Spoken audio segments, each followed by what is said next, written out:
Tuh kan, ndak kami komen, kami gali gaman. Kami komen, bekonyo baper si sopir dan si mantan sopir dan si mantan tukang tunja-tunja manggih ko kan. Tapi nyo bodrek, ya kan? Makonyo ndak kalua jo kayak awak, karena awak bodrek. Ndak diakui wak do, jale wak tuh timun bungku wak guys, timun bungku wak. Ya jale. Kami ko ndak polisi do, kami ko Sapo PP. Kami bukan mengambil kewenangan dari kepolisian, kami menertibkan karena ada Trantibum di sana. Kalian tahu Trantibum kepanjangannya cari di. Kalau kami tilang lo orang tuh, ya salah kami ngambil kewenangan. Nah kan bodrek si sopir dan si tukang tunja-tunja manggih kok. Mundur, kalian mundur.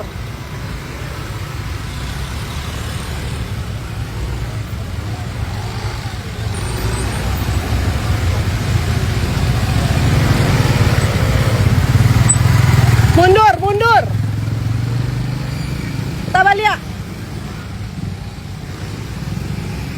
Kita balik dah.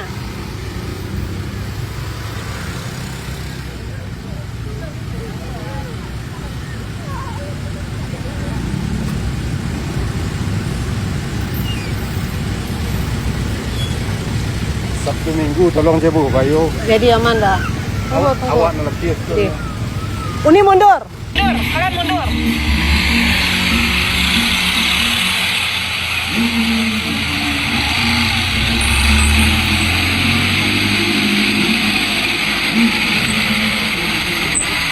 Mundur. Sama dia. Bantahan Dewi Centong tak membuktikan benar. Tetap melanggar UU, tetap kasar, hukum tak bisa diputar balik sesuka hati.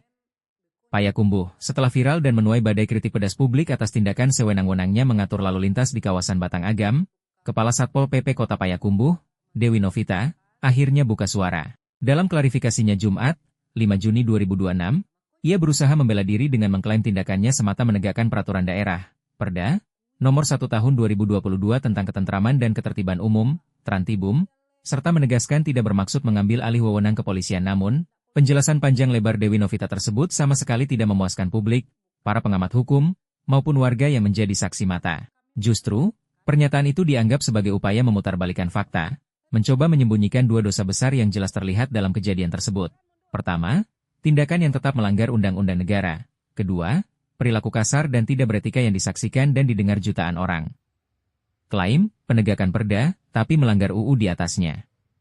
Dalam pernyataannya, Dewi mengaku turun ke lapangan untuk menegakkan perda agar kawasan Batang Agam tetap nyaman dan aman bagi warga beraktivitas. Ia juga menanggapi kritik soal waktu dengan menyebut itu bentuk pelayanan di luar jam kerja demi merespons aduan masyarakat. Faktanya, alasan itu dianggap tak berdasar dan sekadar akal-akalan untuk menutupi ketidaktahuan atau kesengajaan melanggar batas kewenangan. Seperti yang sudah diuraikan sebelumnya oleh pengamat hukum Zulhefrimen SH, Lujur, perda apapun tidak boleh bertentangan dengan undang-undang yang lebih tinggi. Klaim beliau menegakkan perda itu sah-sah saja, tapi syarat mutlaknya tidak boleh bertentangan dengan Undang-Undang Nomor 22 Tahun 2009 tentang Lalu Lintas dan Angkutan Jalan. Pasal 12 UU itu sangat jelas, hanya Polri dan Dinas Perhubungan yang berwenang mengatur, mengendalikan, dan memutuskan arus lalu lintas di jalan raya. Satpol PP tidak ada di daftar itu.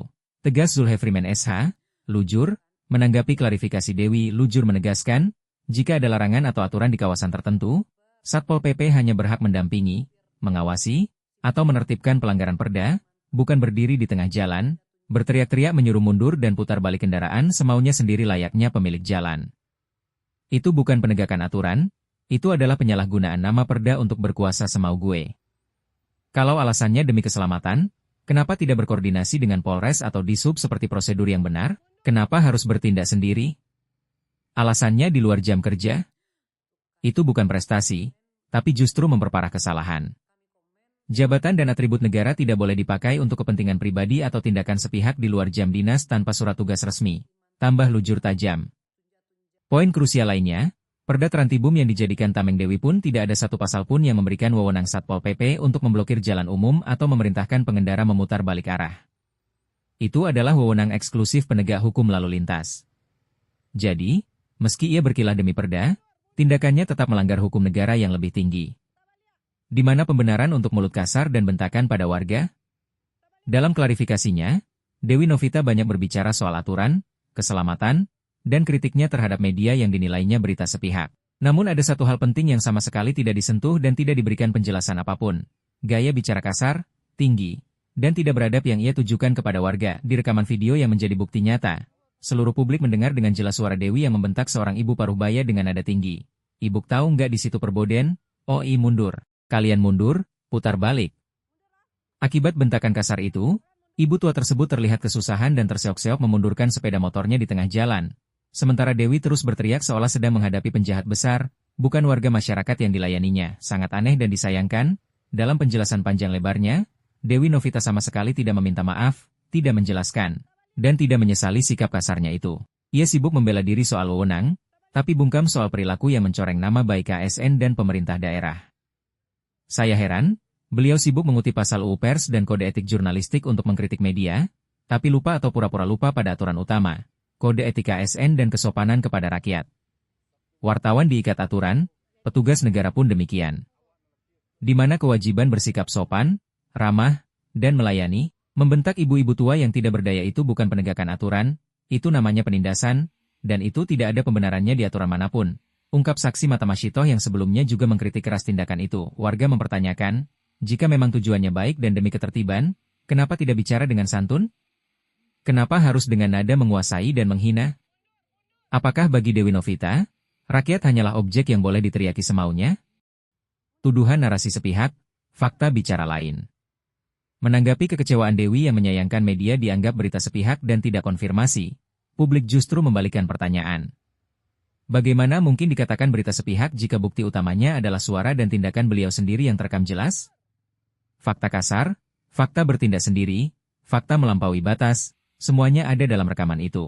Media hanya menayangkan apa yang terlihat dan terdengar nyata, lalu mempertanyakan hukum mana yang dilanggar. Justru dengan keluarnya klarifikasi ini, semakin jelas bahwa Dewi Novita mencoba memakai jubah penegak aturan untuk menutupi dua kesalahan fatal. Melanggar batas wewenang yang sudah diatur UU, dan bersikap kasar yang melanggar etika pelayanan publik kini. Masyarakat berharap Wali Kota Payakumbuh Dr. Zulmaeta tidak lagi diam.